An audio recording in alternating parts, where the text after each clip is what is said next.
In 2018, I made a video where I asked the question, what if Donkey Kong Country used DK's original Shigeru Miyamoto design? It did decently well, but shortly after the video released, Nintendo ported Donkey Kong Country Tropical Freeze to the Switch, and fans noticed that Nintendo massively redesigned Donkey Kong's nostrils. And you can definitely see how much more prominent his nostrils are from this perspective as opposed to the Wii U version. Of course, this was a huge deal, and with the combination of Donkey Kong Country and his radical new redesign trending, I guess the algorithm favored me or something, and the video got 1 million views. 7 years later, the Switch 2 was announced and Donkey Kong was redesigned again.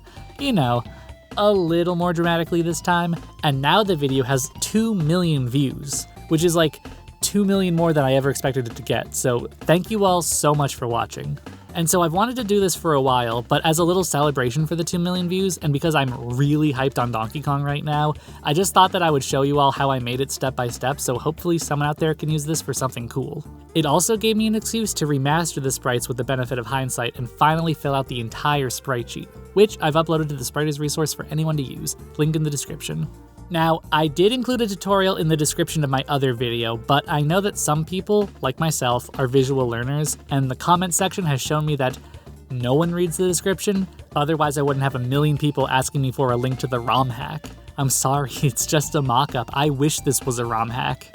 Though somehow that was second to the most prominent comment I received, Cranky Kong Country? So is this technically Cranky Kong Country? I guess that would make this Cranky Kong Country, and his stupid son Donkey Kong Jr.? Fun fact, this is actually Cranky Kong in his youth, not DK's supposed original design, as it's Jr. who's actually the DK we know today.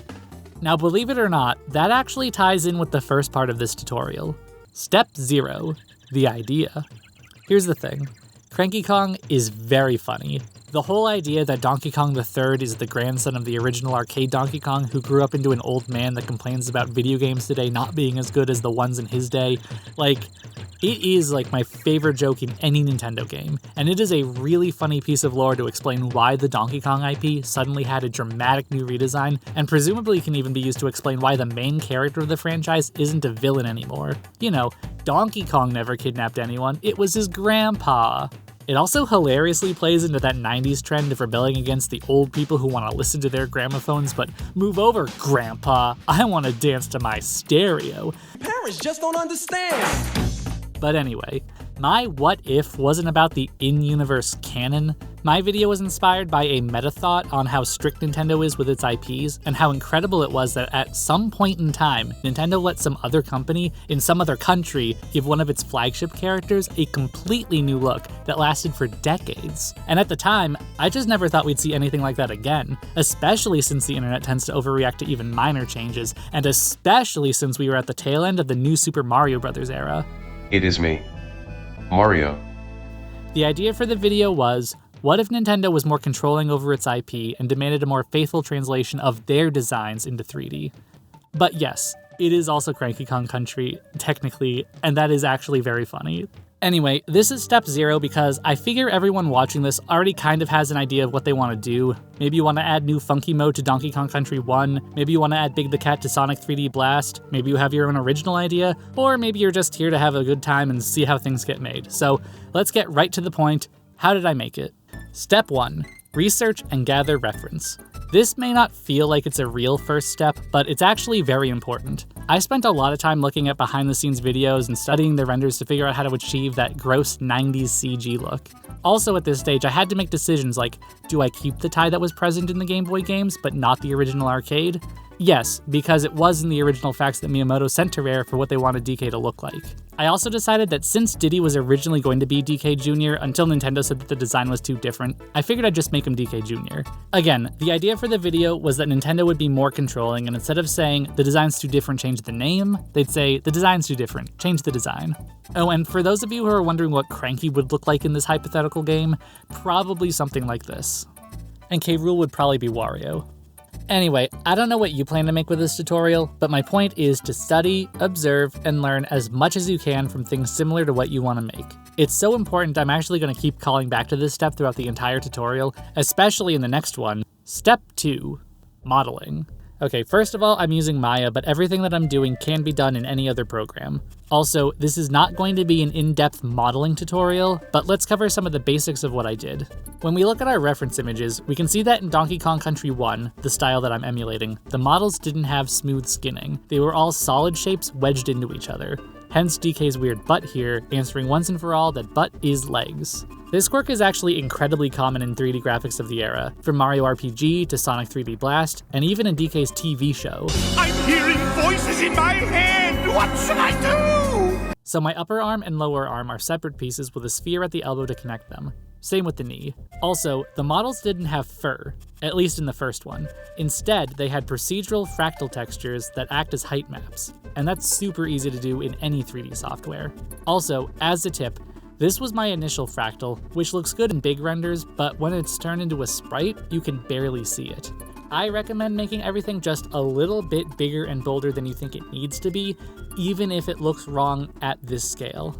I also added a sort of Fresnel with a red tint to the face to give more warmth to the skin. It honestly doesn't look good on the model at this scale, but it makes a huge difference in the final renders.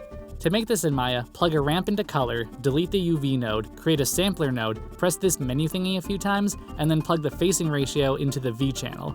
Now I can adjust the ramp's colors. And this is something I had to go back and fix after I already made them into sprites, but I noticed that the skin-colored hands were getting lost against the skin-colored chest. So I gave the hands a new material and gave the ramp a much darker shade of red.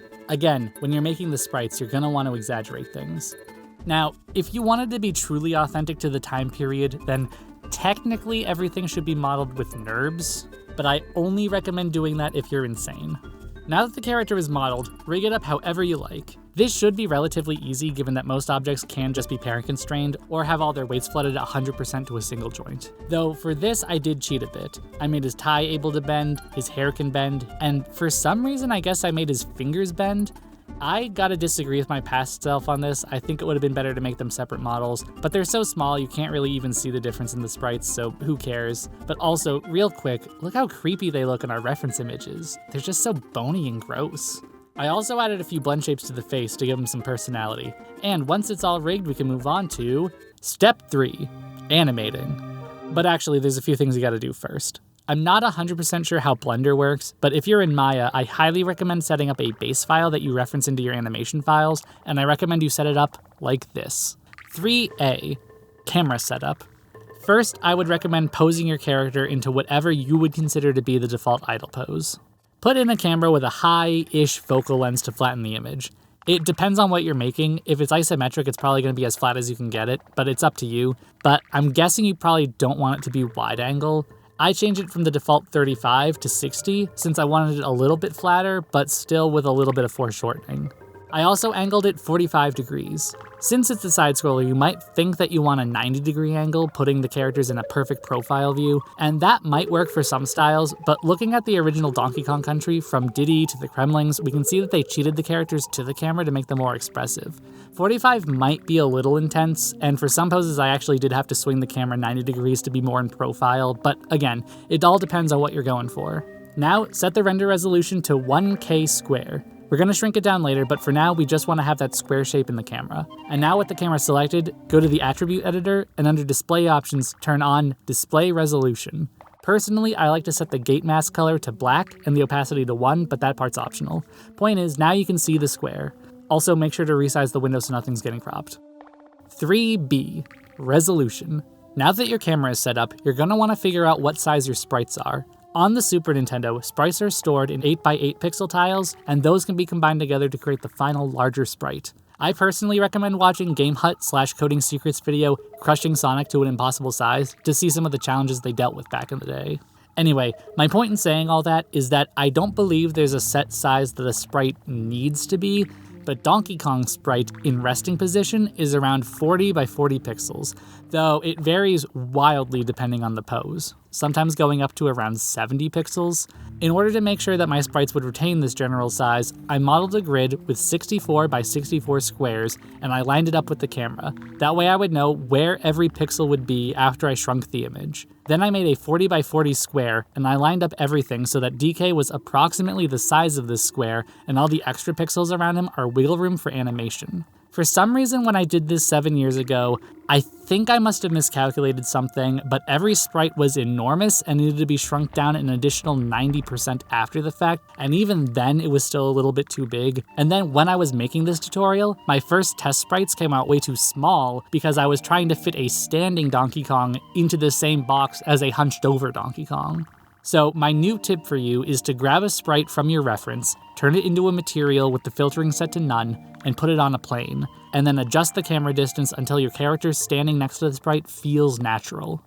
3C, lighting. I would also suggest that you set up your lighting here in this scene for consistency. And don't worry about making the lighting look good with bounce lights or anything. Like, this was the 90s. I just used 2 directional lights, one as a key that casts shadows and one as a fill, and even then I tried not to kill the key shadows too much because if you look at the original sprites, the shadows do go all the way to black. It also looks like the lighting from the original Donkey Kong Country is coming from above the camera based on how the shadows act. 3D, fix in your model. And now that you have the camera and grid in place, the resolution figured out, and the character posed how they would appear in the game, I would actually recommend tweaking your model slightly. For example, I made the pupils take up a little over a pixel in width, that way they're less likely to disappear when we shrink it to low resolution. And while animating, I also took care to snap the eyes to the grid whenever possible, at least on key poses. I also tried to ensure that in key poses, the pupils had a pixel of white separating each other to avoid the Cyclops effect I got on some sprites 7 years ago. And even though in HD it makes sense for the eyes to have a little highlight, when it was shrunk, I realized that the highlight was really messing things up, so I gave it a pure black surface shader. And same with the whites around the eyes. I didn't want the shadows on the eyes to lessen the contrast, so I gave them a pure white surface shader. I also removed a tuft of hair to ensure that there was a pixel of space between the head and the top tuft. And I stuffed some fur-colored cylinders up his nose so that the nostrils would be a little bit darker, but I didn't make them black because I didn't want them competing with the eyes in terms of contrast. I didn't do this with the sprite 7 years ago, and you can barely see his nostrils, and we all know how important Donkey Kong's nostrils are. It looks like he got a nose job. And on DK Jr., do you see these strands of hair? No, you don't. So I increased the thickness. I also realized that his leotard looks fine in T-pose, but it's really low cut once he bends over, so I raised the neckline and I added the iconic J, though actually I made it a T, that way it can be mirrored. I considered doing the V from Mario Kart, but I just like the T better. This whole process is a back and forth of modifying the model, testing it as a sprite, modifying it some more, which is why it's important to have your animation files referencing the same base file. That way you can make any modifications you want to this base file at any time and it'll update all the animation files, where you can then test how it looks in the different poses. So create a new file, reference in the base file, and then set the render resolution to 1K, and then save this file as template. Then save off a copy of that and call it walk or idle or whatever, and then you can finally move on to 3E, animation. And here's a tip for animating.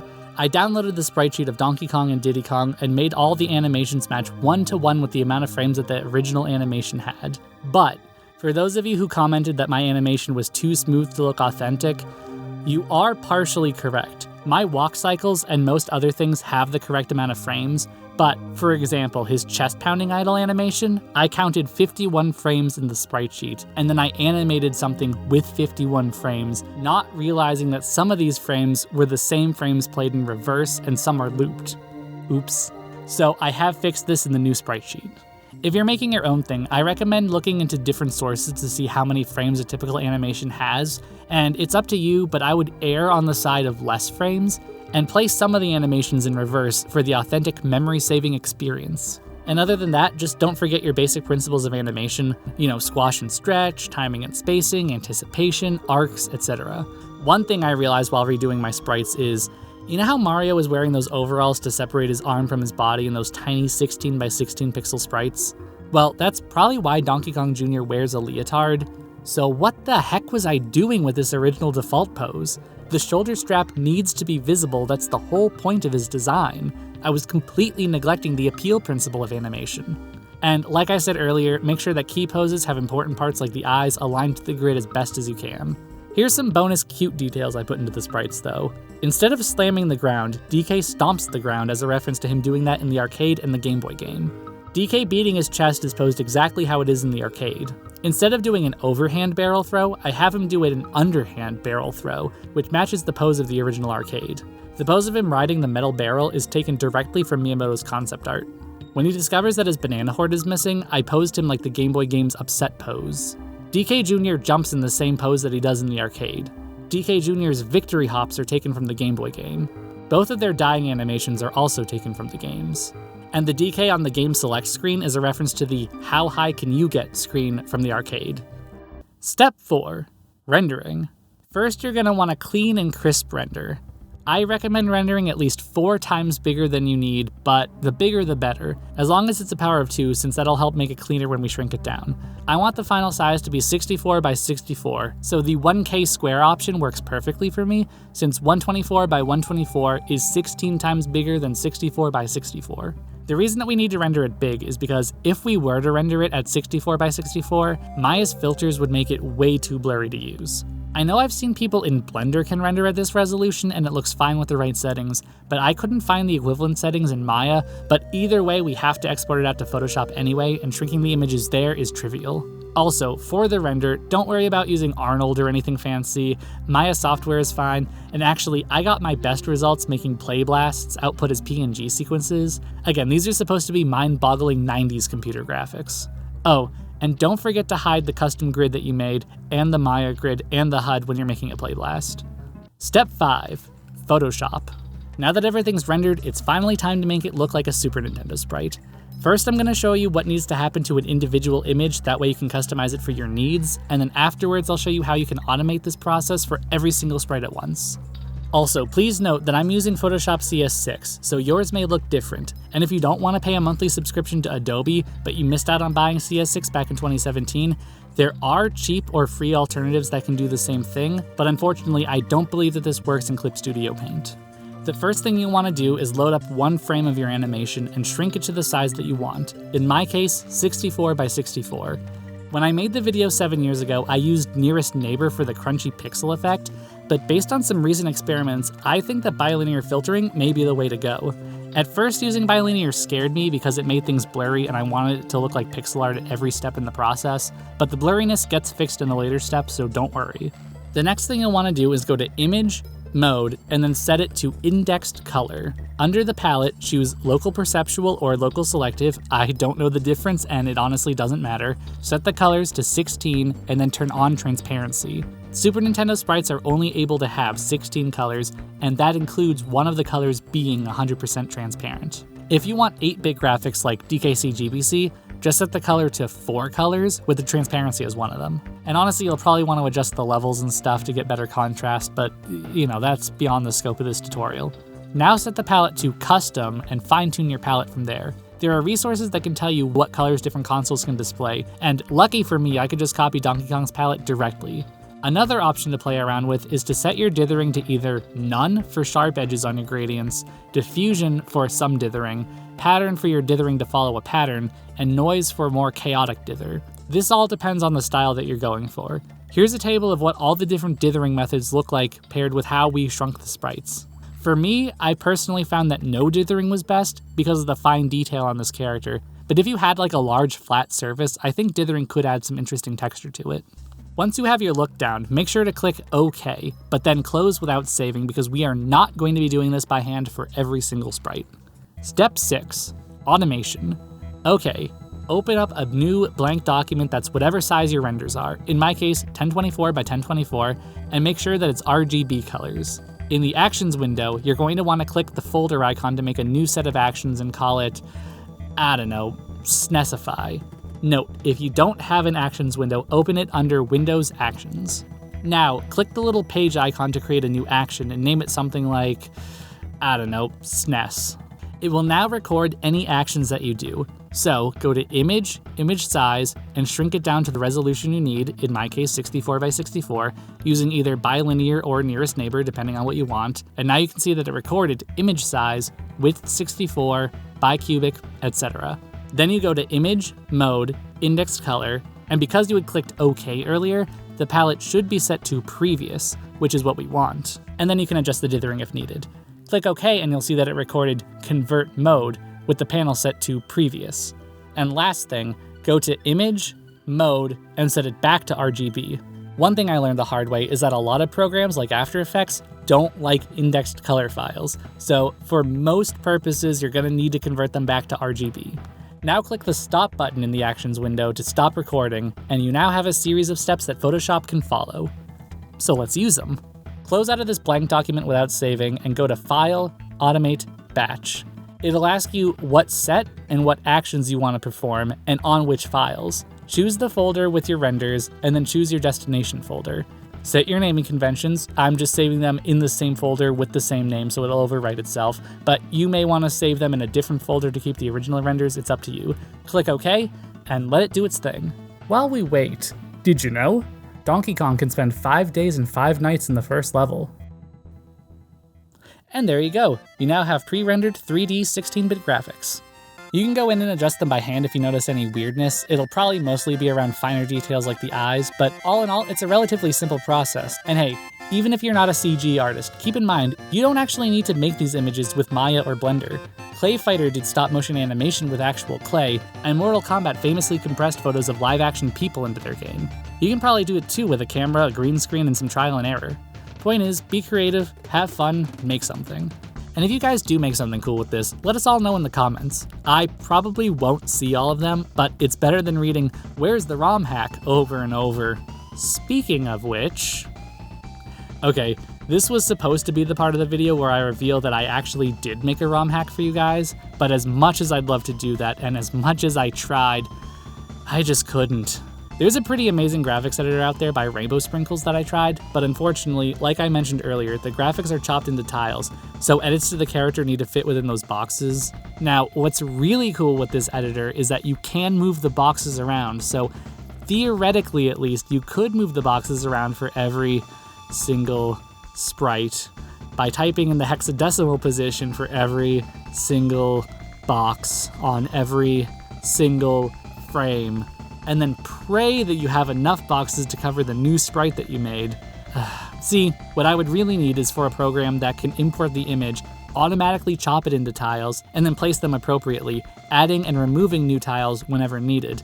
And it would honestly probably have to extend the ROM so that there's room. So, I apologize to everyone, but as a consolation, I've uploaded all the sprites to the Sprites resource for you to use however you want. And I do mean all the sprites this time. I uploaded the DK sprites years ago, but because I only made whatever sprites were necessary for that video, it was missing actions like swimming and climbing, and I didn't even upload DK Jr. for whatever reason. But I went and I remastered all the sprites and then animated new ones, so they should match the game 1-to-1. Hopefully someone out there smarter than me can make that ROM hack. And we'll end things here with a bit of self-indulgence. Here's the remake of my old video with the updated sprites. Thanks for watching.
First in wireframe, actually then you grow shade them, or you can Phong shade them, and then you actually texture map them. And you can even tri-linearly bitmap interpolate. That sounds a little dangerous.